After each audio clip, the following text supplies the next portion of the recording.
Hi guys, my name is Jay Sharma and right now I am in last semester of Delhi School of Economics, and I just wanted to share my journey with you and uh, clear your queries. So starting from DSE SEM exam name and everything, I guess you all know it, but still I'd like to clarify it. You have to give CUET PG. My batch was the last batch who gave DU entrance test for masters. But currently we're having CUET PG. So yeah, that's it. And talking about the batch size, my batch is of 350 around students. So there are approximately 350 students, and 50% of the seats are reserved for DU students. But that is also based on entrance tests.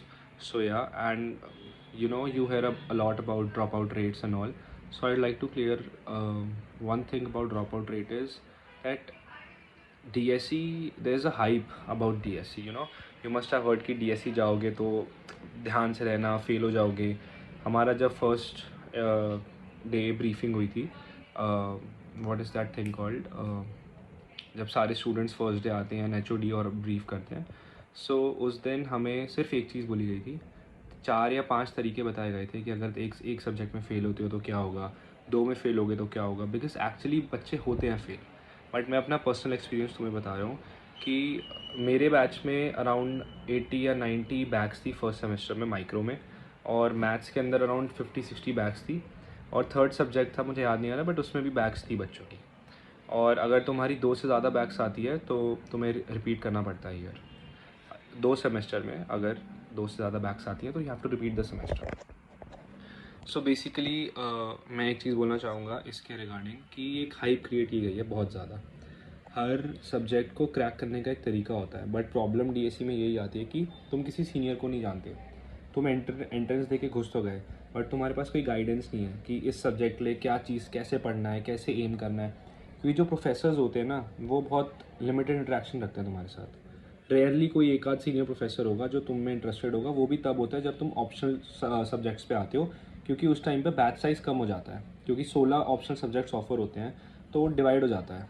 350 students उसमें divide हो जाएंगे, तो approximately एक class में 20-30 बच्चे आ जाते हैं, तो पर्सनल टेंशन मिलती है. बट उससे पहले स्टार्टिंग का 1 साल बिल्कुल नहीं मिलेगी.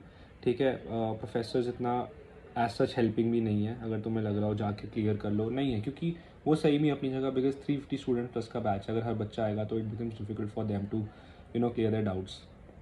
सो तुम्हें खुद से मेहनत करनी पड़ेगी सीनियर की गाइडेंस के साथ. हर कोर्स और हर प्रोफेसर को टैकल किया जा सकता है, वेरी इजीली टैकल, मैं कहूँगा बहुत ईजिली टैकल किया जा सकता है, लेकिन तुम्हारे पास गाइडेंस सही होनी चाहिए. और थी प्लेसमेंट इन्फो. बहुत लोगों को ये है कि कंफ्यूज रहते हैं कि हमें मास्टर्स इन इकोनॉमिक्स करनी चाहिए, MBA करनी चाहिए.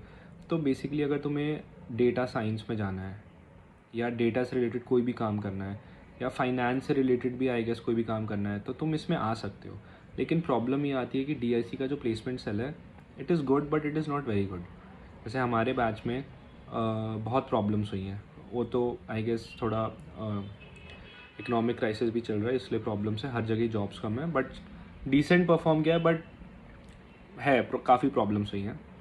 सो मैं ये बताना चाहूँगा तुम्हें कि सॉरी, तो मैं तुम्हें बताना चाहूँगा कि जो प्लेसमेंट इन्फॉर्मेशन है, तुम यूँ मान लो कि बेसिक कंसल्टिंग की फर्म्स जो हैं वो बहुत कम आती हैं. जो तुम्हारी इन्वेस्टमेंट बैंकिंग की फर्म्स हैं वो बहुत कम आती हैं, मुश्किल से 2-3 बच्चे जाते हैं इन्वेस्टमेंट बैंकिंग में. मेजरली तुम्हारी डेटा साइंस की फर्म आती हैं, डेटा एनालिटिक्स की फर्म आती हैं, फाइनेंशियल और ऑडिट रिपोर्ट्स वाली फर्म्स भी बहुत कम आती हैं. ठीक है, तो मेजॉरिटी जो तुम्हारी एंट्री होती है वो डेटा के फील्ड में ही होगी. MBA में क्या फ़ायदा होता है कि MBA में तुम मार्केटिंग और ये सब बहुत सारी चीज़ें अपना एक्सप्लोर कर सकते हो. लेकिन अगर तुम स्पेसिफिक हो कि हाँ मुझे इसी चीज़ में जाना है, या मुझे आगे रिसर्च में जाना है इकोनॉमिक्स के अंदर, या फिर मुझे एक स्ट्रॉन्ग बैकग्राउंड चाहिए अपना रिसर्च के लिए, प्रोफेसर बनने के लिए, तो नो डाउट DSE से अच्छा तुम्हें इन्वायरमेंट कहीं नहीं मिलेगा. क्योंकि यहाँ पे अगर तुम्हारे लिंक्स बनते हैं प्रोफेसर्स के साथ, तुम RA बनते हो, उनके रिसर्च असिस्टेंट अगर अप्लाई करते हो प्रोफेसर्स, क्योंकि कुछ यहाँ पे ऐसे हैं जो बहुत ही हाई लेवल प्रोफेसर्स हैं, उनके पर्सनल कनेक्शंस एंड उनके रिकमेंडेशंस तुम्हें बहुत जगह ले जा सकते हैं. तो that will help you a lot. उस चीज़ में DSE is very good. Teacher cooperation मैंने तुम्हें जैसे बताया कि 3rd और 4th सेम में जब ऑप्शनल सब्जेक्ट्स आते हैं तब बेटर हो जाता है, बट उससे पहले कोई भी नहीं रहता, बहुत मिनिमल रहता है। और किसी भी कॉम्पिटिटिव एग्ज़ाम की तैयारी DSE के साथ नहीं की जा सकती, मेरा ये पर्सनल ओपिनियन है, क्योंकि DSE अपने आप में इतना टैक्सिंग और टायरिंग होता है कि बिकॉज तुम मास्टर्स में हो भी, तुम्हें सिर्फ पढ़ाई नहीं करनी है, तुम्हें ना और भी चीज़ें देखनी होती है, अपना फ्यूचर में क्या करना है, तुम प्लानिंग करते हो, थोड़ा बहुत फ्रेंड्स के साथ भी हैंग आउट करोगे, उसके बाद तुम्हारे पास इतना टाइम और एनर्जी नहीं बचता कि तुम किसी भी कॉम्पिटिटिव एग्ज़ाम की तैयारी DSE के साथ कर पाओ। फर्स्ट ईयर में तो बिल्कुल नहीं बनता, सेकेंड ईयर में स्टिल तुम ट्राई कर सकते हो, second year is still a bit less tough and taxing, ठीक है, उसमें स्टिल हो सकता है। और मैं तुम्हें एक चीज़ बताता हूँ, इंटरनल और एक्सटर्नल मार्क्स का जो वेटेज है 75% is external marks, 25% is internal. अब उसमें नहीं 30 एंड 70 है, sorry 30 is internal and 70 is external. But इसमें एक्सेस इंटरनेशनल कुछ होता नहीं, क्योंकि DSE के टीचर्स ही पेपर बनाते हैं और वही चेक करते हैं। और इंटरनल में तुम्हारा डिपेंड करता है टीचर कैसे लेना चाहेगा। मेरे बैच का लेट एडमिशन हुआ था सबका, तो हमारा एक इंटरनल लिया गया 30 नंबर का, बाकी तुम लोगों का I guess most probably 2 internals लिए जाएंगे, बेस्ट ऑफ 2 लिया जाएगा, सॉरी। हाँ, तो पासिंग और इनके लिए हमारे में इन्होंने परसेंटेज कम कर दी थी, क्योंकि हम कोविड बैच के थे और थोड़े प्रॉब्लम्स थे, तो 30% पे आ गए थे लोग।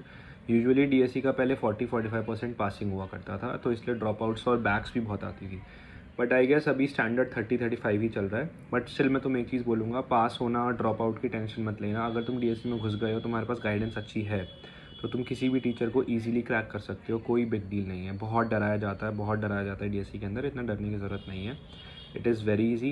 Placements are good, on an average अगर तुम लेके चलो तो 15 लाख बेस सैलरी की तुम प्लेसमेंट्स उठा सकते हो ईजिली, ठीक है। वेरिएबल एंड ऑल जोड़ लो तो 18-19 के आसपास की बैठ जाती है। और बट फील्ड जो है इसकी वो डेटा साइंस, डेटा एनालिटिक्स, इन सब में ही होती है, मतलब एंट्री लेवल जॉब्स ही हैं, but with a good salary and company and respect. Companies भी DSE में अच्छी आती हैं, एमेक्स आती है, कैपिटल वन आती है, बहुत सारी कंपनीज आती है, बार्कलेज आती है, बहुत कुछ आता है। तो तुम जब एंटर करोगे तो तुम्हें वो सब दिख जाएगा, सब प्रोवाइड कर देते हैं वो लोग, ठीक है। या दैट्स इट। और अगर तुम्हें कोई भी और क्वेरी हो या कोई भी डाउट हो तो तुम समदीश भैया को कॉन्टैक्ट कर सकते हो। I will stay in touch with him and I can clear that. Thank you guys.